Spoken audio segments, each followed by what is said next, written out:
नाजरीन आदाब, programme money matters में खुशामदेद। मैं आपका मेज़बान अख्तर मलिक।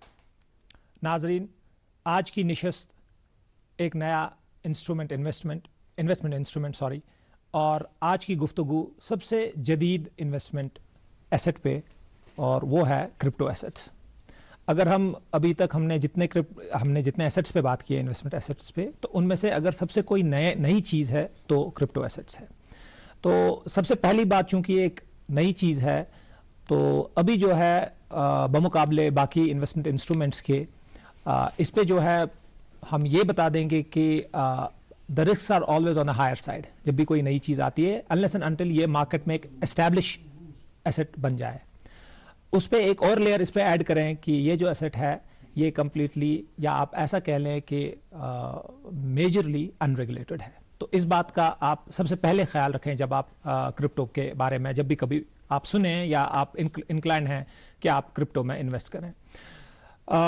हम क्रिप्टो के बारे में बात करेंगे प्रोबेबली, क्योंकि इस एपिसोड के जरिए हम चाहते हैं कि ये क्रिप्टो एसेट्स हमें बेसिकली पहले समझ आ जाए। क्योंकि जब मैंने कहा कि ये एक नया इन्वेस्टमेंट इंस्ट्रूमेंट है, तो ये भी एक जाहिर सी बात है कि इसके बारे में मालूमात जो है अभी मार्केट में या बिलउमूम हमारी सोसाइटी में ज़्यादा है नहीं। तो अपने मेहमानान से इसके बारे में भी पूछेंगे, लेकिन सबसे पहले उनका तारुफ। मेरे बाएं जानिब बैठे हैं इनामुल हक साहब, सीनियर सहाफ़ी हैं। मुतअद्दिद तहरीरें इनकी बिजनेस के हवाले से हैं, इकोनॉमिक्स के हवाले से हैं, ट्रेडिंग के हवाले से, इन्वेस्टमेंट के हवाले से। उनके हमरा बैठे हैं एजाज अयूब साहब। एजाज साहब एक सीनियर एनालिस्ट हैं, रिसर्चर हैं, और finance, business, economics, trading, investment ये इनका शब रोज़ है। इनकी नॉलेज से इस्तिफादा हासिल करेंगे ख़ासतौर पे इस टॉपिक पे, जो कि एक बड़ा नया एंड रिलेवेंट है। इससे पहले कि हम बाकायदा आगाज़ करें डिस्कशन का, ज़रा तमहीदन में अर्ज़ करूँ कि क्रिप्टो एसेट्स जो हैं बुनियादी तौर पे डिजिटल एसेट्स हैं। इनकी कोई फिजिकल टैंजिबल शेप या प्रेजेंस नहीं है। तो ये लफ्ज़ क्रिप्टो एसेट समझने के लिए हमें ज़रा वक्त में पीछे जाना पड़ेगा समझने के लिए। तो हम जब भी करेंसीज दुनिया में देखते हैं, हमने शुरुआत में बार्टर सिस्टम से शुरुआत की थी लेन देन की। उसके बाद सोना, चांदी या किसी मेटल के ज़रिए हमने कॉइन्स इजरा कर दी, उसके ज़रिए हमने ट्रेडिंग कर दी, एक करेंसी उसकी आ गई। फिर कॉन्सेप्ट आया कि हमने करेंसी लाई जो आज आप नोट के ज़रिए देखते हैं। तो इसके आगे लोगों ने जाके सोचा है कि कोई ऐसी चीज़ हो, कोई ऐसा मैकेनिज्म हो, एक तो जो फिजिकली ना हो, दूसरी चीज़ हो कि इसको कोई कंट्रोल ना करता हो। That's why the word decentralized. अब ये एक दोधारी तलवार है कि जहां ये कंट्रोल नहीं है, ये जो डिसेंट्रलाइज्ड है, क्योंकि कंट्रोल का जहां एक उनसर ये भी है कि उस कंट्रोल में आपको बड़ी सिक्योरिटी या सेफ्टी मिलती है कि कोई तो है जो इस पैसे के पीछे है और उसको कंट्रोल करता है, कहीं ये इससे ज़्यादा आगे ना निकल जाए या कहीं ज़्यादा नीचे ना आ जाए।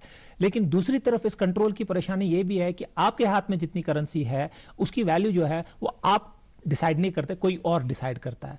तो इन चीज़ों को इस चीज़ से उभरने के लिए एक नया सिस्टम वजूद में आया है डिजिटली, जिसको क्रिप्टो एसेट्स या क्रिप्टो करेंसी कहा जाता है। ये तो एक सादा सी मैं इंट्रोडक्शन कह लूँ क्रिप्टो के बारे में, लेकिन मजीद जानेंगे अपने मेहमानान से। सबसे पहले एजाज साहब आपकी तरफ। तमहीदन मैंने अर्ज कर दिया कि क्रिप्टो एसेट्स क्या होता है, लेकिन आपसे ज़रा तफसीलन और बड़ी आसान जुबान में समझना चाहेंगे, एक क्रिप्टो एसेट्स हैं क्या, एक तो ये चीज़ है, दूसरी इनकी ज़रूरत क्यों पड़ी जब हमारे पास कंटेम्प्रेरी इतने सारे इन्वेस्टमेंट एसेट्स और फॉर दैट मैटर करेंसी के मैकेनिज्म्स हैं। प्लीज़। करेक्ट। देखिए, अगर हम पिछले 30 साल की बात करें, फ्रॉम 90s ऑनवर्ड्स, उससे पहले एक रियल वर्ल्ड था जिसमें हम लोग रियल वर्ल्ड में एक्सचेंज ऑफ वैल्यू करते थे, करेंसी का इस्तेमाल होता था।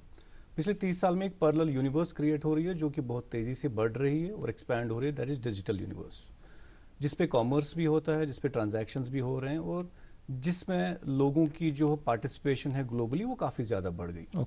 और जो पैरेलल यूनिवर्स क्रिएट हो रही थी उसमें जो एक्सचेंज का मैकेनिज्म था till the time crypto assets were created, that was still dependent on the banking system, जो कि रियल वर्ल्ड की। जी हाँ बिल्कुल। आपको जैसे कोई बंदा यूएस में बैठा है, आप उसे वेबसाइट बना रहे हैं, आपको उसको पैसे देने हैं, so I had to pay him in dollars, लेकिन मेरे पास रुपी था, तो माई बैंक जो कि रीजनल बैंक यहाँ का था, they will do a transaction globally. फिर मेरे को एक फॉरेक्स एक्सचेंज भी देना पड़ा था, बाकी चीजें, तब जाके मैं उसको पे करता था। मतलब रियल वर्ल्ड वाली चीज में बोरो करता था for my digital universe, right? Exactly. That is one aspect. एक नीड ये थी कि डिजिटल यूनिवर्स के लिए आपका एक एक्सचेंज मैकेनिज्म नहीं था। Okay, that's one. दूसरी चीज जो थी कि जो ये एक्सचेंज रियल वर्ल्ड में हमारा है करेंसी, ये कौन इशू करता है? गवर्नमेंट। सो गवर्नमेंट के पास एक इशुएंस पावर है, राइट। वो ये किस बेसिस पे इशू करती है कि आपकी कंट्री में demand for goods and services, उसी के बैलेंस में इनको करेंसी प्रिंट करनी होती है। आजकल के जोर में, पहले गोल्ड स्टैंडर्ड होता था, हम उसकी बात नहीं कर रहे हैं। तो अगर demand of supply and goods से ज्यादा करेंसी प्रिंट होती है तो इन्फ्लेशन होती है, अगर कम होती है तो स्लो डाउन हो जाता है। तो मॉनेटरी पॉलिसी जो in case of India reserve bank of India regulate करता है, तो वो डिसाइड करता है कि हमें कितनी कंट्री में कितना पैसा चाहिए, करेंसी कितनी चाहिए। लेकिन बहुत सारी जगहों पे over a period of time देखा गया है कि जो सेंट्रल बैंक्स होते हैं, ये कभी कभी अपना खर्चा निकालने के लिए, सरकार का खर्चा निकालने की भी करेंसी प्रिंट करते हैं। उससे क्या होता है, जो एग्जिस्टिंग करेंसी जो आपकी जेब में है, उसको डिवेसमेंट कहते हैं, डिवैल्यूएशन होती है, और आप उसी करेंसी नोट से कम चीजें खरीद पाते हैं। सो इन्फ्लेशन का खतरा सरकारों के पास जो कंट्रोल था, सेंट्रलाइज कंट्रोल था, ये एक दूसरी नीड लगी लोगों को कि हम जी अपना जो कंट्रोल है, अपनी वैल्यू का कंट्रोल सरकार के हाथ में एंटायरली दे रहे हैं। ये दो बेसिक चीजें थी। तो 2009 में एक रिसर्च पेपर सामने आया, बंदे का नाम था सतोशी नाकामोटो, आज तक नहीं पता वो बंदा कौन है। तो he came up with an algorithm, उन्होंने कहा कि हम एक ऐसी चीज बनाएंगे जो कि हम एक्सचेंज करेंगे और जिसका वैल्यू लिमिटेड रहेगा। मींस ये करेंसी अगर 21 मिलियन है टोटल, बिटकॉइन की बात करेंगे जो स्टार्ट में वजूद में आई, तो ये इससे ज्यादा नहीं बढ़ेंगी। मींस स्केर्सिटी प्रिंसिपल आ गया, मींस नई करेंसी प्रिंट नहीं होगी, मैक्सिमम करेंसी जो इसमें प्रिंट होगी that will be 21 million in number. वो आहिस्ता आहिस्ता इंक्रीज होगी। इसमें एक कैच है, बड़ी आसान अल्फाज में समझाऊंगा कि जो इकोनॉमी में, रियल इकोनॉमी में एक्सचेंज होता है, उसका अकाउंटिंग सिस्टम आपको है करेंसी। मींस मैंने आपके साथ कोई सर्विस दी, मैंने आपको, आप मुझे पैसे दे रहे हैं, let's say 300 rupees per half an hour, वो 300 रुपीज एक्चुअली अकाउंटिंग सिस्टम है। और ये सारा अकाउंटिंग सिस्टम कौन मैनेज रखता है? बैंक्स। और कंट्री का सारा रखता है सेंट्रल बैंक। तो सेंट्रल बैंक के पास एक लेजर है, वो पैसे प्रिंट करता है, ये पैसों का हिसाब किताब लोगों का बैंक्स रखते हैं। और इसमें करेंसीज या तो बैंक कैश में होती है या तो इसमें होती है in the form of bank account. ये लेजर होना जरूरी है, ये लेजर सेंट्रलाइज्ड होना जरूरी है, अदरवाइज कोई भी इसमें मैनिपुलेशन करके मैं अपने बैंक अकाउंट में रखूंगा कि मेरे पास 2 करोड़ रुपए है, which is not possible, I can not manipulate because there is a central authority. तो ये एक स्नैग था कि हम डिजिटल करेंसीज नहीं बना रहे थे अभी तक। अदरवाइज मैंने डिजिटल करेंसी बनाई, मैं उसको कॉपी पेस्ट कर सकता था क्योंकि कंप्यूटर में ये पॉसिबल है। मैंने कॉइन ली, मैंने डाउनलोड की, मैंने कॉपी पेस्ट करके दूसरी बनाई। उस प्रॉब्लम को सॉल्व करने के लिए एक रिमार्केबल, एक रेवोल्यूशनरी चीज जो आई, that is called as blockchain. Blockchain क्या है? एक लेजर है। हम तीनों ने करेंसी इशू की, हमने 3 कॉइन्स बनाए, 1, 2, 3। इसका हिसाब हमने रखा कि ये कॉइन इनाम साहब के पास, मैं अपनी कॉइन दे देता हूं, इनाम साहब के पास 2 कॉइन्स है, आपके पास 1 है, मेरे पास कोई कॉइन नहीं। The moment coins get exchange between 3 people, इनने मुझे 2 कॉइन्स दे दी, न सिर्फ कॉइन्स मेरे पास आएंगी बल्कि ये लेजर का जो हिसाब किताब है हम तीनों के पास रहेगा। इसमें मैनिपुलेशन नहीं हो सकती। तो बिटकॉइन जब आई, इसने ये decentralized ledger system using blockchain technology, वो बहुत ही एडवांस्ड चीज है, उसमें मैं जाना नहीं चाहूंगा। ब्लॉकचेन एक डिस्ट्रीब्यूटेड लेजर है। तो जो भी कॉइन का ओनर होता है उसके पास लेजर भी होती है, इसमें मैनिपुलेशन नहीं आ सकती है। तो ये टेक्नोलॉजी रिमार्केबल लगी, इसको लोगों ने अडॉप्ट किया और डिजिटल वर्ल्ड में अडॉप्ट किया। अनफॉर्चुनेटली स्टार्ट में अडॉप्शन हुई फॉर डार्क वेब। जैसे कि आपको इलिसिट ट्रांजैक्शन करनी है, वेब से आपको वेपन्स खरीदने हैं, ड्रग्स खरीदने हैं, उसमें ये ज्यादा इस्तेमाल हुआ क्योंकि इसकी कोई ये नहीं थी, अनरेगुलेटेड था, इसमें बैंक अकाउंट नहीं रखना पड़ता था, you just have to purchase it. तो स्टार्ट में अडॉप्शन उस वजह से हुई, लेकिन स्लोली लोगों को क्या लगा कि ये तो बहुत अच्छा स्टोर ऑफ वैल्यू है, ये तो प्रिंट होगा नहीं ज्यादा, ये तो स्केर्सिटी प्रिंसिपल, और आने वाले जमाने में डिजिटल यूनिवर्स बढ़ रही है और इसका वैल्यू भी बढ़ेगा। तो उस वैल्यू बढ़ने के चक्कर में लोगों ने इस पे परचेजिंग स्टार्ट की और इसका वैल्यू बढ़ने लगा। जैसा बड़ी बखूबी से और बड़ी आसानी से आपने हमें इसका बैकग्राउंड देके ये समझाया कि एक तो क्रिप्टो एसेट्स क्या है, क्यों जरूरत लगी है, और आइंदा शायद हमें इससे ये भी समझ आ रहा है कि आगे जो ये फ्यूचर में जाने वाला है ये किस डायरेक्शन में जाएगा।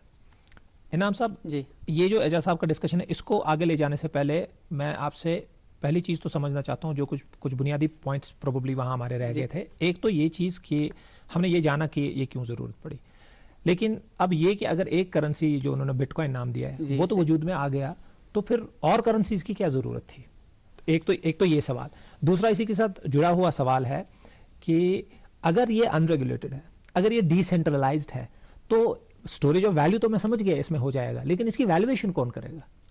जी, देखिए, जो आप बोल रहे हैं कि और करेंसीज, डिजिटल करेंसीज की क्यों और क्रिप्टो एसेट्स की क्यों जरूरत पड़ी। देखिए, जैसा कि एजाज साहब ने पहले ही बोला कि हमें मतलब जब बिटकॉइन हुआ उसका एक लिमिट हुआ, क्योंकि ब्लॉकचेन के जरिए जितने भी क्रिप्टोग्राफी या क्रिप्टोग्राफी हो रही है उसका एक माइनिंग का तरीका है और वो सेट है, उसमें लिमिट है।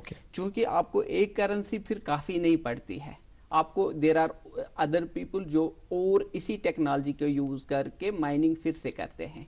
तो they can create one more coin.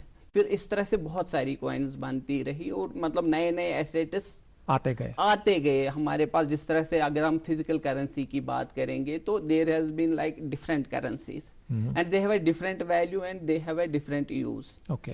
उनमें ज्योग्राफिक एरिया सेट होता है, इसमें ज्योग्राफिक एरिया सेट नहीं होता है। तो वो इशू है, तो ये डिफरेंट करेंसीज का रीजन वो बनता है। मैं कुछ ऐड करना चाहूंगा विद योर परमिशन। देखिए, जैसे कि हमने देखा होगा कि 90s में www आया, इंटरनेट आया और इंटरनेट के ऊपर कंपनियां बनी। जैसे Facebook was built on top of internet, Amazon was built on top of internet. So वो बड़ी वैल्यूएशन वाली कंपनीज बनी। तो अंडरलाइंग इंफ्रास्ट्रक्चर जिसपे ये कंपनियां बनी है www। तो इसी तरीके से क्रिप्टो करेंसीज में अंडरलाइंग इंफ्रास्ट्रक्चर जो है ब्लॉकचेन स्मार्ट कॉन्ट्रैक्ट। अब फॉर एग्जाम्पल बिटकॉइन खाली करेंसी वाली चीज सॉल्व कर रही थी, लेकिन जो ब्लॉकचेन वाली चीज इथेरियम ने लाई कि मतलब हम आपको इंफ्रास्ट्रक्चर देंगे, किसी को भी ब्लॉकचेन बेस्ड कोई भी चीज बनानी है वो इससे बनाए। So that's how new product. और एक कंपनियां जैसे बिटकॉइन को ट्रांसफर होने में there is a lot of electricity that goes into, उसमें टाइम लगता है। एक ने बोला मैं लाइट कॉइन बनाऊंगा बिटकॉइन के बदले, तो टाइम कम लगेगा। सो हर कोई नया नया, जैसे कि इनाम साहब ने बहुत सही कहा कि यूज केस नया नया है। So that's why new currencies are coming because of, जैसे उन्होंने कहा हमारी जो अभी की कंटेम्प्रेरी करेंसीज हैं ये ज्योग्राफिक की वजह से डिवाइडेड या स्पेसिफाई, यहाँ यूज केस की वजह से। बिल्कुल। इनाम साहब, सवाल का दूसरा हिस्सा था कि इसकी जो वैल्यूएशन है ये कैसे पता चलता है। मैं आज के जमाने में इस वक्त बिटकॉइन खरीदना चाहूं तो ये वैल्यू जो है ये एक तो कौन डिसाइड करेगा and how do we measure कि ये आगे, आई मीन अभी तो एक बड़ा पॉजिटिव सा ऑप्टिमिस्टिक सेंटिमेंट है कि चलो ऊपर जाएगा बिकॉज नया है, लोग कर रहे हैं, लेकिन अल्टीमेटली इसका बेसिक प्रिंसिपल क्या है कि कैसे, जैसे करेंसी का वैल्यूएशन तो हमें पता है नहीं, अभी तक जो है वैल्यूएशन का सिस्टम सप्लाई और डिमांड पे ही है। परफेक्ट। वो उसमें कोई और चीज नहीं है। हमें क्या होता है कि जो हमारी करेंसीज होती है, फिजिकल करेंसीज या दूसरे जो, वहां पे क्या होता है, वहां पे एक इंट्रिंसिक वैल्यू बिकॉज गवर्नमेंट की एक एश्योरेंस होती है। राइट। यहाँ पे कोई चीज एश्योरेंस नहीं है और यही सबसे बड़ी चीज है जो इसको रिस्की बना देती है। आप अगर 2022 की बात लेंगे, इस साल एक बहुत ही बड़ा क्रैश हुआ कि जब बिटकॉइंस में फॉर एग्जांपल जब डिफरेंट क्रिप्टो करेंसीज का बहुत बड़ा, खासकर बिटकॉइन जो लास्ट ईयर ऑलमोस्ट नवंबर में 45 लाख इंडियन करेंसी की जब हम बात कर रहे हैं, अभी 13 लाख मतलब 13 लाख की वैल्यू है, इतना डाउन हो गया है।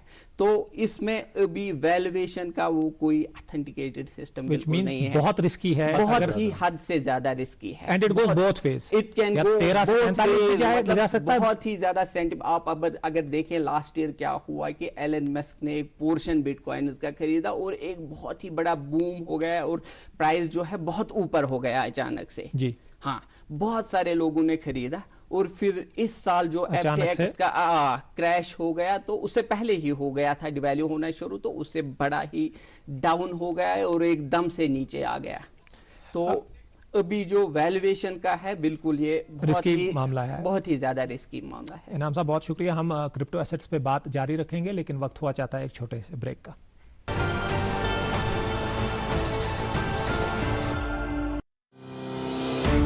परीक्षा यानी रिजल्ट, एडमिशन, करियर और सक्सेस का प्रेशर। इस स्ट्रेस को मैनेज करने क्यों ना ले प्रधानमंत्री नरेंद्र मोदी जी से मोटिवेशन। अगर आपको फोकस करना है तो पहले डीप फोकस होना सीख लीजिए। सिर्फ परीक्षा के अंक ही जिंदगी नहीं है।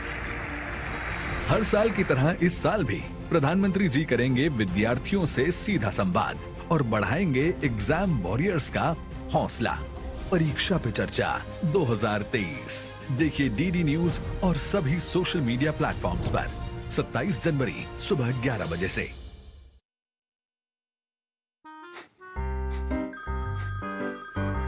सर, आपका KYC अपडेट करना है, नहीं तो अकाउंट और ATM कार्ड ब्लॉक हो जाएगा। होशियार, होशियार, 2.5 करोड़ का इनाम मुझे। देखिए अनजाने कॉल्स, फर्जी ईमेल्स, लिंक्स और जाली ऐप से अपना पिन, ओटीपी, पासवर्ड कभी भी किसी के साथ शेयर न करें। आप रहेंगे बाखबर तो नहीं नुकसान का डर। आरबीआई कहता है, जानकार बने, चौकन्ने रहें। करदाता ध्यान दें, देर न करें। यदि आपने अब तक अपने आधार को अपने पैन से लिंक नहीं किया है तो ये आखिरी मौका है। आप अपने आधार को अपने पैन से 31 मार्च 2023 तक 1000 रुपए की लेट फीस देकर लिंक करवा सकते हैं। आधार को पैन से लिंक करने के लिए www.incometax.gov.in पर जाएं और लिंक आधार पर क्लिक करें और निर्देशों का पालन करें। ऐसा न करने पर आपका पैन इनऑपरेटिव हो जाएगा। पैन इनऑपरेटिव होने पर आप अपनी टैक्स रिटर्न फाइल नहीं कर पाएंगे। पेंडिंग रिटर्न्स और रिफंड प्रोसेस नहीं होंगे। डिफेक्टिव रिटर्न्स के केस में पेंडिंग कार्यवाही खत्म नहीं होगी। आपकी पेमेंट से टैक्स ऊंचे रेट पर कटेगा। याद रखें, सभी पैन होल्डर्स के लिए 31 मार्च 2023 तक अपने आधार को पैन से लिंक करना अनिवार्य है। प्रत्येक आयकरदाता एक राष्ट्र निर्माता।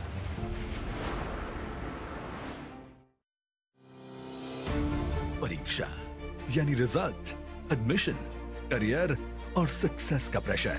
इस स्ट्रेस को मैनेज करने क्यों ना ले प्रधानमंत्री नरेंद्र मोदी जी से मोटिवेशन। अगर आपको फोकस करना है तो पहले डीप फोकस होना सीख लीजिए। सिर्फ परीक्षा के अंक ही जिंदगी नहीं है। हर साल की तरह इस साल भी प्रधानमंत्री जी करेंगे विद्यार्थियों से सीधा संवाद और बढ़ाएंगे एग्जाम वॉरियर्स का हौसला।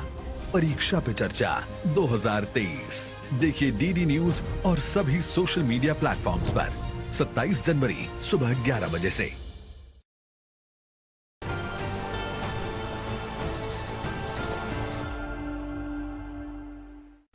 नाजरीन वेलकम बैक। ब्रेक में जाने से पहले हम क्रिप्टो एसेट्स में जो वैल्यूएशन है उसके बारे में बात कर रहे थे और इनाम साहब आप फरमा रहे थे कि काफी रिस्की है, ये बिल्कुल दोनों तरफ जा सकता है। exactly. तो अब जब हमने इसके रिस्क प्रोफाइल को हमने बात इस पे की है तो जरा इस पॉइंट को आप और एक्सप्लेन करें। अब इन्वेस्टमेंट पर्पसेस के लिए हम इसको देख रहे हैं जी। मैं श्योर हूं आपने इससे पहले भी बताया और शायद आगे डिस्कशन में भी आ जाए कि इसके यूजेस क्रिप्टो एसेट्स के शायद मुख्तलिफ हो सकते हैं इन्वेस्टमेंट को के बाद भी। लेकिन हम प्योरली इन्वेस्टमेंट को अगर मैं देखूं तो आप हमारे नाजरीन को बताएं, समझाएं, उनको समझाएं कि इस वक्त बिकॉज ये इतना रिस्की है, अनरेगुलेटेड है, how should they go about अगर वो चाहते हैं कि वो क्रिप्टो एसेट्स में इन्वेस्ट करें। जी देखिए, जो प्रेजेंट तरीका है, मतलब जो अभी, क्योंकि क्या होता है कि एज करेंसी हम बहुत सारी कंट्रीज दुनिया में हैं जिस वक्त इस वक्त नहीं कर सकते। प्रोबेबली 2 कंट्रीज, इक्वेडोर और नॉर्थ अफ्रीका, ऐसी कंट्रीज है जो गवर्नमेंट ने जहां पे सैंक्शन दी है कि वहां पे आप इसको एज करेंसी यूज करते हैं। ओके आप यूएस में, यूरोपियन यूनियन में कुछ चीजें खरीद सकते हैं लेकिन गवर्नमेंट की बैकिंग नहीं है, जिस तरह से डॉलर को है, हमारे रुपी को है, कि उसको एक गवर्नमेंट आपको अथॉरिटी, मतलब दे ऑथोराइज कि ये मतलब इसका वैल्यू जो है वो गारंटी करती है। तो उस लिहाज से इसका मतलब कोई गारंटी आपको कहीं दुनिया में नहीं मिल रही है। तो वो इसको सबसे ज्यादा रिस्की एसेट बनाती है। तो अब अगर आपके पास एक रिस्की एसेट है तो आपको अपना जब आप अपना एक पोर्टफोलियो बनाते हैं इन्वेस्टमेंट का, तो उसमें क्या होता है कि आप इसका जो एक्सपोजर है एक आम इंसान को बहुत कम रखना चाहिए। फॉर एग्जाम्पल, अगर मेरे में ये है कि मुझ में इतनी ताकत है कि मैं 10 लाख रुपया मतलब इन्वेस्ट कर सकता हूँ, तो मुझे ये देखना चाहिए कि प्रोबेबली 50,000 से 1 लाख अगर मैं एक क्रिप्टो एसेट्स का ये एक्सपोजर रखूं उसमें, तो वो सही है कि अगर कल को इसको गवर्नमेंट की बैकिंग मिली कोई और चीज, तो इसका एक बूम हो जाएगा, मेरा जो वैल्यू है बढ़ जाएगा। लेकिन अगर ऐसा नहीं हुआ तो ये खतरा है कि कल को ये और इससे ज्यादा गिर सकती है। तो वहां पे तो एक आम इंसान का जो पोर्टफोलियो हो ना, उसमें बहुत मेरे ख्याल से 5-10% से ज्यादा एक्सपोजर अभी नहीं, आगे क्या होता है वो हम अभी बता नहीं सकते हैं। एग्जैक्ट, आई थिंक एक जेनेरिक सी बात इनाम साहब फरमाते हैं कि आप अपना रिस्क एपेटाइट देख लें, और दूसरी इंपॉर्टेंट बात देख लें कि जो फेयर ऑफ मिसिंग आउट होता है, कोई नई चीज आ जाती है, बहुत श्योर आप देखते हैं, मीडिया में एड्स चलते हैं, टीवी पे आप एड्स देखते हैं, और कभी कभी हमें ख्याल होता है शायद हम ही हैं जो ये नहीं कर रहे हैं, बाकी तो सारी दुनिया शायद कर रही है। तो ऐसा भी बिल्कुल है नहीं। ये अभी जो है इवन वेस्टर्न कंट्रीज में एक नई चीज़ है, नॉट टू टॉक ऑफ, हम यहाँ अपनी बात करें, वेस्टर्न कंट्रीज में भी ये नहीं है, और वो भी कोई झोंक दरझोंक इसमें जा नहीं रहे हैं लोग। देयर आर पीपल जो इसको स्टॉक किए हुए हैं, डेफिनेटली लोग हैं, और वो चाहते हैं कि ये भी इसका एक पहलू है कि जो आप अगर आप अर्ली मूवर आपकी एडवांटेज हो, आपने अभी खरीदे, जैसे आज से शायद 5-10 साल पहले जिन्होंने बिटकॉइन खरीदा होगा तो उन्होंने बड़े कम पैसों में उसको खरीदा होगा।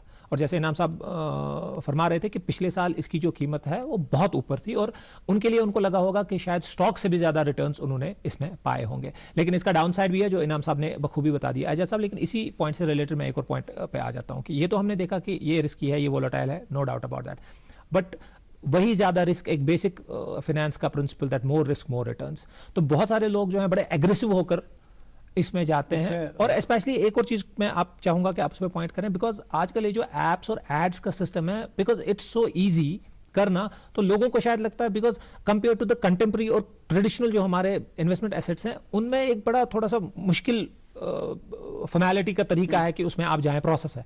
इसकी प्रोसेस इतनी आसान कर दी गई है लोगों के लिए that they actually fall for it. आपने आए दिन हम सुनते रहते हैं, तो प्लीज उसके बारे में भी बता दें। देखिए, इसके रिटर्न्स इतने ल्यूक्रेटिव रहे हैं पास्ट में। हम परसेंट की बात करते हैं नॉर्मल एसेट क्लासेस में, जैसे हमने कहा स्टॉक्स में 10%, इसमें 5%, इसमें how many times x 2x 200x 3x, मतलब 1000 रुपए पे अगर आप 10% लेते हैं तो आपको 100 रुपए मिलेगा। अगर 1000 रुपए पे 200x मिल रहा है, मींस 2 लाख रुपए बन रहे। तो इसका रिटर्न का जो ग्राफ रहा है प्रीवियसली बहुत रहा है, और डिप का भी वैसा ही ग्राफ रहा है। इट्स बोथ साइड्स, जैसे कि डबल एज वर्ड है। तो I agree, I conquer with इनाम साहब की आपका रिस्क एपेटाइट इसमें, क्योंकि इसमें वॉलेटिलिटी काफी है, आप सारा पैसा इसमें डालेंगे या बहुत बड़ा पैसा डालेंगे, इसमें उतना पैसा डालें जो आप रेडी है लूज करने के लिए, इतना रिस्क है इसमें। Money you are going to forget for a long time. So आप देखें ड्रीम 11 एक गैम्बलिंग ऐप है, ऑलमोस्ट गैम्बलिंग, उस पर जो टैक्स रेट है सेम इसी पे टैक्स रेट सरकार ने लगाई 30%। सो गवर्नमेंट की नजर में it is a very high risk thing. Exactly, it's not regulated, it's not illegal in India, but it's not regulated. So मेरे ख्याल में इसमें रिस्क बहुत ज्यादा है। जैसे मैंने एक्स की बात की, रिटर्न्स भी काफी ज्यादा है, और इंपॉर्टेंटली बहुत सी फेक और फ्रॉड करेंसीज भी मार्केट में आती है। Let's say there are lot of currencies, जैसे बिटकॉइन है, इथेरियम है, देयर आर सोलानो है, उनका एक यूज केस है, उनका इस डिजिटल स्पेस में, इस बिटकॉइन स्पेस ना क्रिप्टो स्पेस में यूज केस है। राइट। लेकिन I tell you one example, there is a series on Netflix, Squid Game. Squid Game की एक फॉलोअरशिप बहुत ज्यादा बनी, एक कम्युनिटी है, तो उस कम्युनिटी को टारगेट करने स्क्विड गेम की क्रिप्टो करेंसी इशू की। बाद में पता चला वो फेक था, वो स्क्विड गेम वालों ने इशू ही नहीं की थी, and a lot of people were duped. इसी तरीके से बहुत सारे, जैसे I don't want to name lot of currencies, बहुत सारी ऐसी फेक चीजें, मतलब आप जी 1 रुपए में 10,000 कॉइने खरीदो, 1 रुपए में 10,000 कॉइने खरीदो, ये अगर 1 रुपया भी एक कॉइन मिला मींस 1 रुपए का 10,000 बनेगा। सो इसमें इतनी so good to be true वाली स्कीम्स आई और लोगों को बहुत धचका लगा। Genuine coins, genuine tokens, for example bitcoin and Ethereum और सोलानो व्हाटएवर, उनमें देखिए कितना कॉन्ट्रैक्शन हुआ। व्हाई? एक तो हो गया सप्लाई डिमांड, इन्होंने बहुत सही कहा, जो 80% ड्राइव करता है। उसके अलावा क्रैकडाउन हो गया, चाइना ने क्रैकडाउन किया, इंडिया ने क्रैकडाउन किया, बहुत सारी कंट्रीज ने क्रैकडाउन किया माइनिंग पे, जो जहां से जनरेट होती है, इसके यूजेज पे।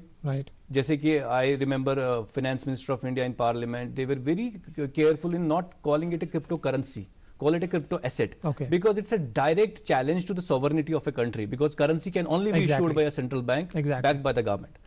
So इसमें जूं रेगुलेशन स्ट्रांग हो रही है, इसके वैल्यू कम हो रहे हैं, इसकी वैल्यूएशन कम हो रही है। लेकिन like I said, it has a lot of promising technology in it. We might be very early in this, but there can be multi-million-dollar companies which will be built on top of this blockchain in coming future. I think very important। Ejaz साहब, इनाम साहब, हम अपने programme के इख्तिताम की तरफ बढ़ रहे हैं। आपसे पूछेंगे कि हमने बुनियादी बातों पे तो बात की, हमने प्रोबेबली क्रिप्टो एसेट्स को बड़ी आसान ज़बान में समझाया, हमारे नाजरीन अब आशना होंगे कि क्रिप्टो एसेट्स क्या है। अब अगर कोई उसमें इन्वेस्ट करना चाहता है, व्हाट इज द मैकेनिज्म? मैं इन्वेस्ट करना चाहता हूं, मैं बिटकॉइन खरीदना चाहता हूं, तो मैंने बिटकॉइन कैसे खरीदना है? जी, एक्चुअली जिस तरह से हम स्टॉक्स जब खरीदते हैं तो बहुत सारे एक्सचेंज होते हैं। फॉर एग्जांपल इंडिया में हमारा NSE है, BSE है, या दूसरे एक्सचेंजेस है। तो इसी तरह से क्रिप्टो के लिए भी बहुत सारे एक्सचेंज हुए हैं, वजीरेक्स है या दूसरे कोई बहुत सारे ये एक्सचेंज है, तो उनके एप्स भी अवेलेबल है। आपको वहां पे अपना केवाईसी करके आपको वो वहां पे रजिस्टर करना है, देन यू कैन बाय अपनी करेंसी से। You can transfer the money from your bank account और ये different apps के जरिए से जिस तरह से हम ट्रांसफर करते हैं पैसा। ओके, तो एंड इसका ये भी बता दें, इसका टोकन साइज क्या है? क्या इसका कोई अमाउंट है पर्टिकुलर मिनिमम या कुछ इसका? It can be divisible? उतना ज्यादा नहीं है, मतलब आप पीसेस में, क्योंकि आप you can start with 50 rupees. हाँ, 50 रुपीज या उससे मतलब ज्यादा आपका, मतलब जिस तरह से आप सोना जब खरीदते हैं, दूसरा कि यू कैन बाय जो भी आप डिजिटली स्मॉल यूनिट्स और amount same is the case. Otherwise कि देखिए आपका बिटकॉइन का अगर वैल्यू फॉर एग्जांपल 13 या 14 लाख इस टाइम है, तो एक बंदा तो नहीं खरीद सकता ना इस तरह से। या अगर कोई खरीद, नॉर्मली लोग जो इन्वेस्ट थोड़ा करते हैं वो नहीं, तो उनको एक पोर्शन मिल जाता है, तो वो जितना फ्रैक्शंस में जितना भी कोई खरीदना चाहेगा वो उस तरह से, उसमें कोई ये नहीं है। लेकिन हमें ये ख्याल रखना ही जरूरी है कि हमारा रिस्क एपेटाइट कितना है, क्या हमें कितना एक्सपोजर अपने पोर्टफोलियो में क्रिप्टोज में देना चाहिए, ये बहुत जरूरी है। क्योंकि और बीइंग एन अनरेगुलेटेड एंड अनबैक्ड, मतलब जिसको कोई एसेट क्लास, हमें बहुत ही कम, मतलब आम आदमी को बहुत ही ज्यादा एहतियात से बहुत जरूरी है कि हमारे लिए। अच्छा साहब, ये तो तरीका है कि मैंने बिटकॉइन खरीद लिया है। Now comes the question of one, liquidity.